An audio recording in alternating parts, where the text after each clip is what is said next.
Council Chairman Vex Thara floated serenely in his crystalline chamber, his translucent jellyfish body pulsing with self-satisfaction.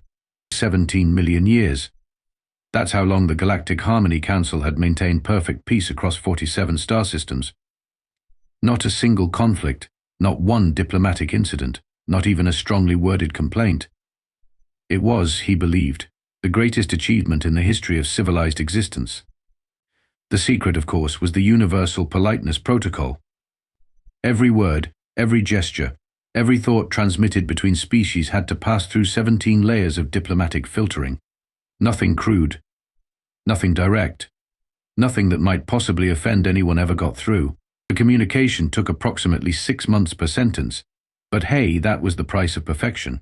Esteemed chairman of unparalleled wisdom. His assistant Quill Nora bubbled respectfully from across the room, a slug-like form oozing deference. I humbly request permission to potentially suggest that perhaps it might be theoretically possible that we could consider beginning the weekly Harmony Review, if such an action would not cause you any conceivable inconvenience. Vex Thara's tentacles rippled with pleasure. Perfect protocol. Absolutely flawless, the honored assistant of considerable merit, he replied. Aye. Your suggestion has been received with the utmost appreciation and will be processed through the appropriate consideration channels within the standard 3-day review period. This was civilization. This was order. This was exactly how intelligent beings should communicate.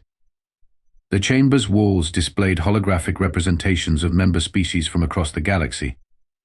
The crystalline Centaurians, who communicated through precisely calculated light patterns. The gaseous Wumplings, who expressed themselves in carefully modulated atmospheric pressure changes, and the mechanical cognitrons, who had actually programmed politeness directly into their operating systems.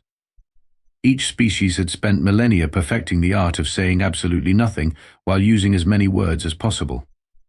Conflict was literally impossible when it took 3 weeks to express mild disagreement and another month to politely acknowledge that disagreement had been registered. Vex Thara gazed proudly at the great harmony statistics floating before him. 0 wars. 0 disputes. 0 anything remotely interesting happening anywhere, ever. It was beautiful. Sir, came another voice, though this one carried a slight tremor that made Vex Thara's tentacles twitch with concern. Communications Officer Blurpnex was sliding into the chamber, his purple blob form quivering in a way that definitely violated standard composure protocols. Officer Blurpnex, Vex Thara said carefully, I detect a possible deviation from optimal emotional regulation in your biosignature. Has something occurred that might potentially require our attention? Blurpnex's form wobbled more violently. In their perfectly peaceful society, this level of agitation was practically equivalent to screaming panic. Chairman, with the deepest respect and sincerest apologies for any disturbance this might cause, I must report that we have detected an unidentified transmission from the Outer Rim territories. 17 million years of training in diplomatic protocol meant Vex Thara's response was measured and calm, even though internally he was experiencing what humans might call mild concern. I see. Has this transmission been processed through standard filtering procedures? Sir. Blurpnex's voice dropped to what passed for a whisper among his species. That's the problem. The transmission, it appears to be completely unfiltered. The words hung in the chamber like a toxic cloud. Unfiltered communication was theoretical, like faster-than-light travel or pizza that didn't give you indigestion. It simply didn't happen in civilized society. Tibra, surely you mean it requires additional processing? Vex Thara said hopefully. No, sir. It appears to be raw, direct communication from a previously unknown species. Vex Thara felt several of his organs clench simultaneously. In 17 million years they had encountered exactly 0 new species, largely because any civilization advanced enough for space travel was also advanced enough to know you didn't just broadcast random messages into the void like some kind of barbarian. What, he asked with the careful precision of someone trying very hard not to panic, does this transmission say? Blurpnex's entire body shuddered. Sir, it says, and I quote, Hello, is anyone out there? The emergency session of the Galactic Harmony Council convened in record time, which was only possible because several members actually violated protocol by expressing urgency. The great chamber buzzed with the kind of controlled chaos that hadn't been seen since the great misunderstanding of 4.2 million years ago, when the Centaurians had accidentally transmitted the color blue in a context that could theoretically be interpreted as mildly assertive. Fellow beings of exceptional wisdom and infinite patience, Vexthara began, his formal tone barely concealing what lesser species might call absolute terror. We face an unprecedented situation that requires our immediate and careful consideration. Representative Glixander of the Wumplings expanded her gaseous form slightly, the equivalent of leaning forward with interest. Honored Chairman, surely no situation could be so dire as to warrant bypassing standard consultation procedures. The transmission, Vexthara continued, appears to originate from a solar system in what we have classified as the totally uninteresting backwater sector, a system so primitive that we have not even bothered to catalogue it properly. Cognitron Unit Designation Prime 47 processed this information with a series of mechanical clicks. Query: how primitive are we discussing, Chairman? Are we talking stone tools, or have they possibly achieved basic agriculture? Blurpnex, who had been tasked with analyzing the signal, oozed forward. Esteemed colleagues, the species in question appears to have achieved nuclear technology, primitive space travel, and something they call the Internet, which seems to be a network they use primarily for sharing images of small mammals and arguing about everything. A collective gasp rippled through the chamber. Nuclear technology meant they were theoretically capable of destroying themselves, which was fine. Most species went through that phase. But space travel meant they might actually survive long enough to become a problem. Show us the transmission, ordered Vexthara. The main screen activated, displaying a simple audio waveform. The translation matrix worked for a moment, then produced text that made several council members actually recoil in their seats. Hello, is anyone out there? This is Earth calling. We're friendly. We'd love to meet you. Hope to hear back soon. This is Captain Jake Morrison from the exploration vessel Curiosity. Over and out. And out. The silence that followed was the kind of profound quiet that usually preceded either enlightenment or complete societal collapse. In this case, it was looking more like the latter. They just said hello, whispered Quill Nora, her voice barely audible. Without introduction protocols, added Glixander, her gaseous form flickering with distress. Without formal diplomatic channels, continued Prime 47. Without even asking permission to speak, concluded Blurpnex. Vexthara felt his entire worldview beginning to crack. These creatures, these humans, had committed what was essentially the galactic equivalent of walking into a formal dinner party, grabbing the microphone, and announcing they were hungry and wondering if anyone wanted to be friends. There's more, Blurpnex added apologetically. The transmission includes what they call cultural information. They appear to have included samples of something called music, images of their planet, and mathematical constants. Mathematical constants? Vexthara asked, grasping for something familiar. Yes, sir. Pi, the golden ratio, and something they've labeled as the number of cups of coffee required to achieve basic human functionality. That last one appears to be a variable that changes daily. Representative Quinth Ara of the Crystalline Consortium made the light pattern equivalent of clearing her throat. Perhaps they are simply unsophisticated. We could send them our standard first contact educational package. It only takes 18 months to complete and should teach them basic politeness. Sir, Blurpnex interrupted. There's something else. They've included their location and what appears to be an invitation to visit them. The words hit the chamber like a physical blow. An invitation. To visit. Without screening, without background checks, without the traditional 47-year cultural exchange prerequisite program. They want us to just show up, Vexthara asked, his voice climbing to frequencies that shouldn't have been possible for his species. It gets worse, sir. They say, and I quote, "We've got plenty of room and we make great coffee. Come on over. The water's fine." Vexthara's tentacles went completely rigid. Not only were these humans inviting strangers over without proper protocol, they were offering beverages and making references to water temperature in a context that made no sense whatsoever. Sir, Quill Nora said slowly, what exactly are we going to do about this? For the first time in 17 million years, the chairman of the Galactic Harmony Council had absolutely no idea. Captain Jake Morrison was having what he considered a pretty good day. The coffee was decent, the view of Earth from the Curiosity's observation deck was spectacular as always, and he'd just sent humanity's first official "Hey there" universe message into the void. Sure, the chances of anyone actually receiving it were astronomically small, but Jake was an optimist. Which was why, when the impossible happened and something actually responded, he nearly choked on his coffee.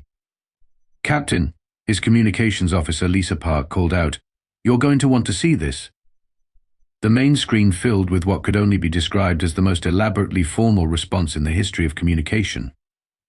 It took 17 paragraphs just to acknowledge that they had received his message, another 12 to express their profound concern about his unorthodox greeting, and a final 34 paragraphs outlining the proper procedures for interstellar contact. "They want us to do what?" Jake asked, scrolling through the seemingly endless document. "Fill out forms of 4471 through Q9982, undergo cultural sensitivity training, submit to psychological evaluation, and complete a 47-year probationary period before we're allowed to engage in actual conversation," Lisa read, looking increasingly bewildered. "Oh, and they'd like us to please not speak directly to them anymore because it's apparently quite traumatic." Jake stared at the message. He'd been hoping for something more along the lines of, "Hey, nice to meet you too," but apparently the universe had other ideas. "Right," he said, making what would later be classified as the single most dangerous decision in galactic history. "Let's go meet them." 3 days later, the Curiosity dropped out of hyperspace near what the aliens had identified as the neutral meeting coordinates. Jake had expected maybe a space station or a nice planet with good beaches. What he found was a massive crystalline structure surrounded by approximately 400 ships from various alien species, all maintaining what appeared to be a very nervous perimeter. "Incoming transmission, Captain," Lisa announced. The screen filled with the image of what looked like a translucent jellyfish having a panic attack. "Greetings, entity from the Sol system," the creature said in a voice that suggested it was reading from a very carefully prepared script. "I am Council Chairman Vex Thara. We are prepared to begin preliminary pre-contact orientation procedures." "Hey there, Vex," Jake said cheerfully, completely unaware that he had just committed what 17 different species considered a war crime. "I'm Jake. Thanks for meeting us out here. This is quite a welcoming committee you've got." The reaction was immediate and horrifying. Vex Thara's form went completely rigid. Several alien ships actually started moving away from the Curiosity, and what sounded like alarms began going off across multiple frequencies. "Did he just," someone whispered across the comm channel, "call the chairman by a diminutive of his name?" "He did it again." Another voice gasped, "Direct address without honorifics." "And he's smiling." A third voice added with undisguised horror, "Why is he showing us his teeth?" Jake, still cheerfully unaware that he was causing a galactic incident, decided to be polite and offer his hand for a handshake. The response was immediate. 6 different ships activated their defensive shields. 2 species representatives actually fainted, and Vex Thara made a sound that the universal translator rendered as, "Oh, by the infinite void, he's making a threatening gesture." "Oh, hey, sorry," Jake said, quickly lowering his hand. "I was just trying to shake hands." "You know, like this," he demonstrated by shaking his own hands together. This made things worse. Much worse. "He's performing some kind of ritualistic combat preparation," someone broadcast across all channels. "The hand movements appear to be practicing a grappling technique," added another panicked voice. "Sir," came a trembling transmission to Vex Thara. "The human appears to be warming up for physical violence." Jake, who was honestly just trying to be friendly, noticed that everyone seemed a bit tense. "Hey, is everything okay out there? You all seem a little nervous. Did I do something wrong?" The idea that this clearly dangerous predator was now questioning their emotional state while simultaneously expressing concern for their well-being broke something in the collective alien consciousness.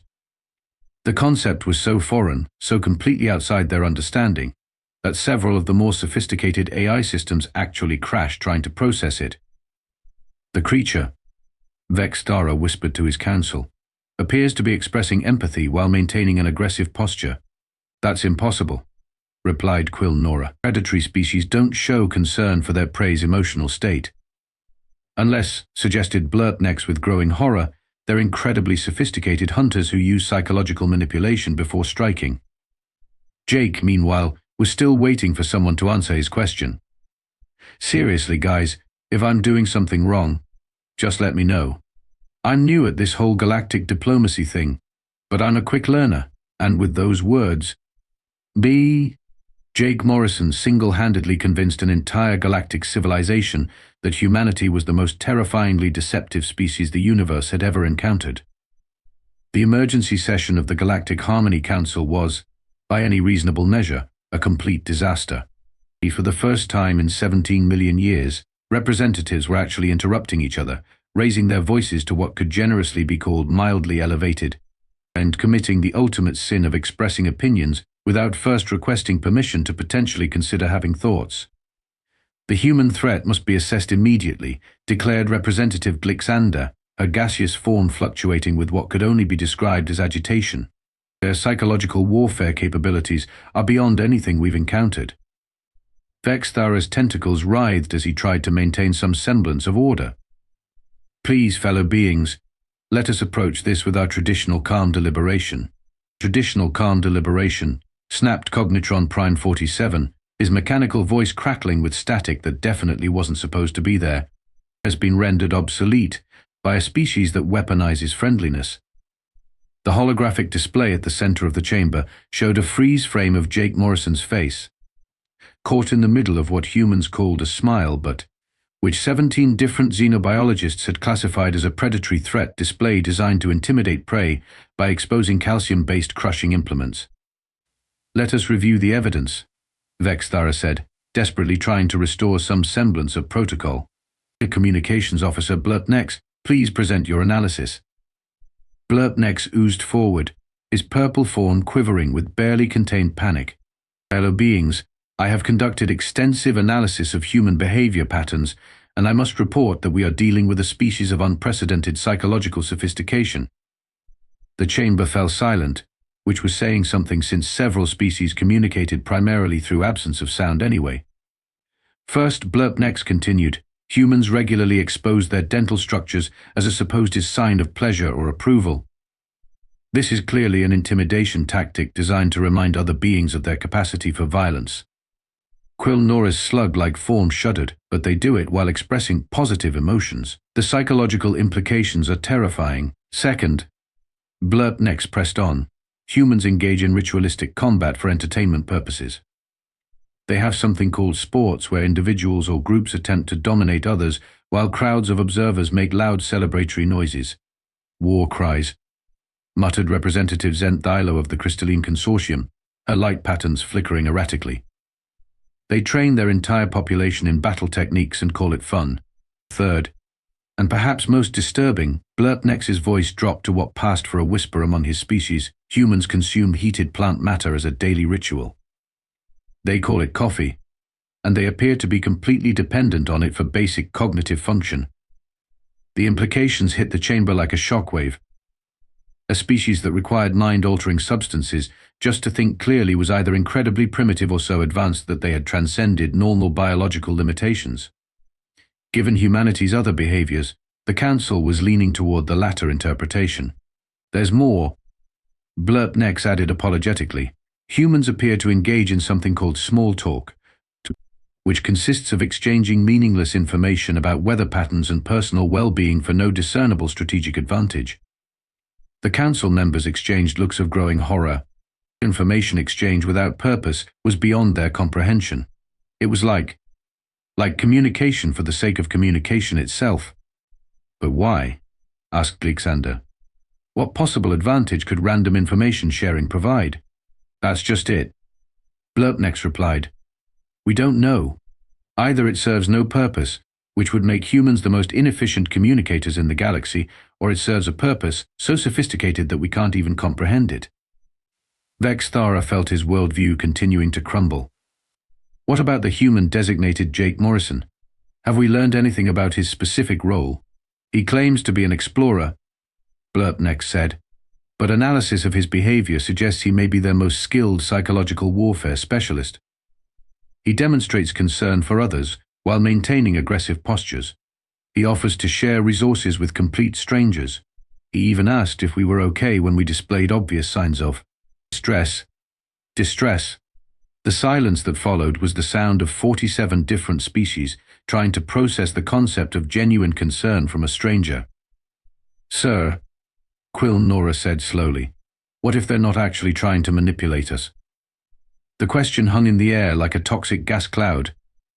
The possibility that humans might actually be sincere was somehow even more terrifying than the idea that they were master manipulators. "Don't be ridiculous," Vexthara said quickly. "No species achieves space travel by being genuinely nice to each other. It's evolutionary impossible." "But what if?" Glixander whispered. "What if they actually mean it when they say hello?" The chamber erupted into the closest thing to chaos that a perfectly polite civilization could manage. Representatives began speaking in overlapping sentences, expressing actual opinions, and committing the ultimate sin of disagreeing with each other without first filing the proper forms. And somewhere in the middle of all this diplomatic destruction, a small part of Vexthara's mind began to wonder what it would be like to just say hello to someone and mean it.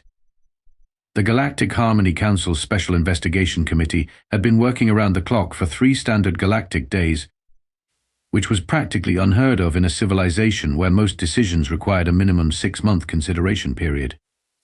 They had analyzed every available piece of information about humanity, from their primitive internet transmissions to their various cultural artifacts, and the picture that emerged was somehow both more and less terrifying than anyone had imagined. "Fellow beings," announced lead investigator Thrumnex, a crystalline entity whose form was currently flickering between 17 different anxiety-related light patterns. "I present to you the comprehensive analysis of species designation, human." The assembled council members prepared themselves for the worst.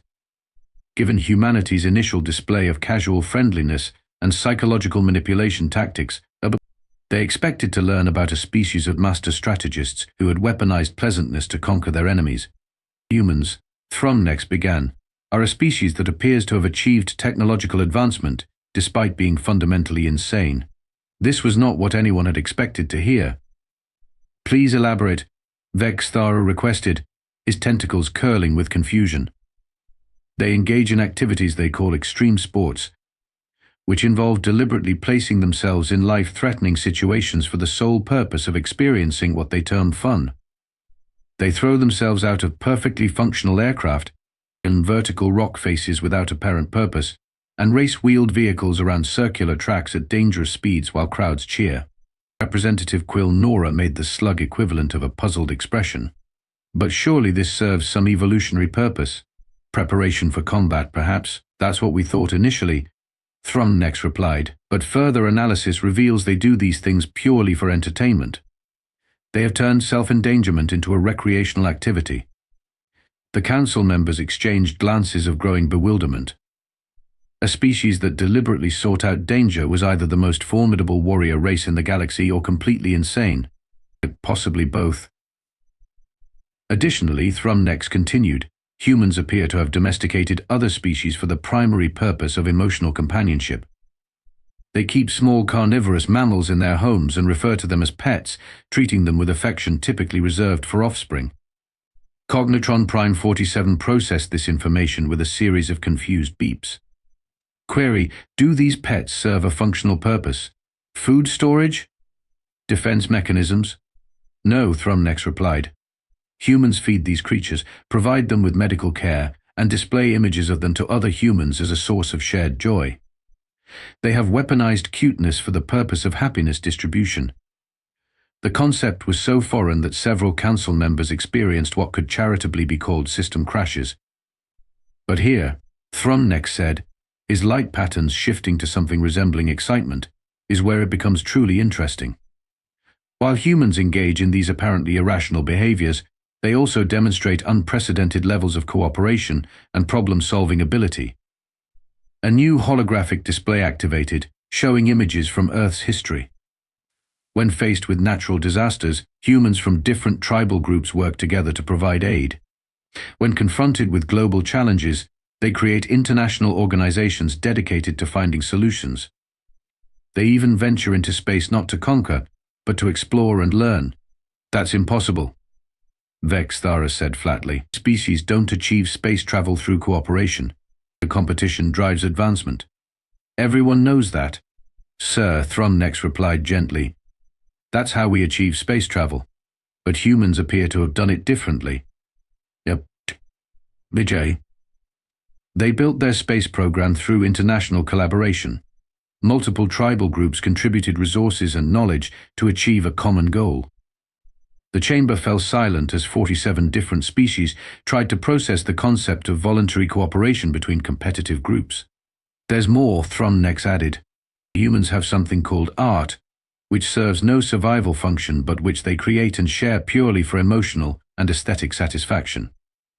They have music, which is organized sound patterns that apparently trigger pleasurable responses. They even have jokes, which are verbal constructs designed to create shared amusement. Representative Glixander's gaseous form contracted with confusion. They deliberately manufacture happiness, yes, and they share it freely with others, even strangers. But why? Asked Quilnora. As far as we can determine, Thrumnex said slowly, because it makes them feel good to make others feel good. The silence that followed was profound. For 17 million years, the Galactic Harmony Council had maintained peace through careful protocol and mutual avoidance of anything that might cause offense. They had created a civilization where no one ever felt bad, but had somehow forgotten that this also meant no one ever felt particularly good either. Sir, Blurpnex said quietly, what if we've been approaching this all wrong? Vexthara's tentacles twitched nervously. What do you mean? What if humans aren't a threat? What if they're just genuinely nice? The question hung in the chamber like a revelation waiting to be born. For the first time in 17 million years, the members of the Galactic Harmony Council began to wonder if maybe, just maybe, they had been missing something important about the nature of civilization itself. 3 months after first contact, Jake Morrison was starting to wonder if he'd accidentally broken the universe. The massive alien space station that had once been carefully organized around principles of perfect politeness now resembled something more like a cosmic community center, and he wasn't entirely sure how that had happened. It had started small. After the initial panic subsided, and the aliens reluctantly agreed that humans probably weren't planning to psychologically manipulate them into submission, so a few of the more curious species had actually started asking questions, real questions. Not the 17-paragraph formal inquiries they were used to, but simple, direct questions like what's it like to have emotions? And how does music work? Jake, being Jake, had been happy to answer. You see, he explained to a gathering of fascinated alien representatives, music isn't really about the sound patterns themselves. It's about how they make you feel, like this one. He played a sample of blues music from Earth's cultural database. The reaction was immediate and unprecedented. Several species had sensory organs that had never been used for anything except survival-related functions suddenly activate in response to something that served no practical purpose whatsoever. Cognitron Prime 47 actually began generating harmonic frequencies, which was the mechanical equivalent of humming along. But what is the strategic advantage? Asked Representative Glixander, her gaseous form vibrating in what Jake was starting to recognize as excitement. There isn't one, Jake replied cheerfully. That's the point. Sometimes you do things just because they're beautiful or because they make you happy. The concept had spread through the galactic community like a benevolent virus. Within weeks, species that hadn't directly communicated in millennia were sharing cultural artifacts, asking each other about their personal experiences, and committing the ultimate diplomatic sin of expressing opinions about things that didn't matter. D.U. Vexthara found himself in the unprecedented position of managing what could only be described as chaos, except that nobody seemed particularly upset about it. In fact, they seemed to be enjoying it.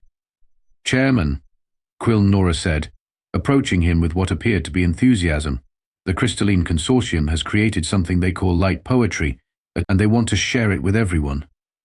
Light poetry? Vexthara asked, though he was beginning to suspect he knew where this was going. He organized light patterns that serve no communicative function, but are apparently pretty to look at, Quilnora explained.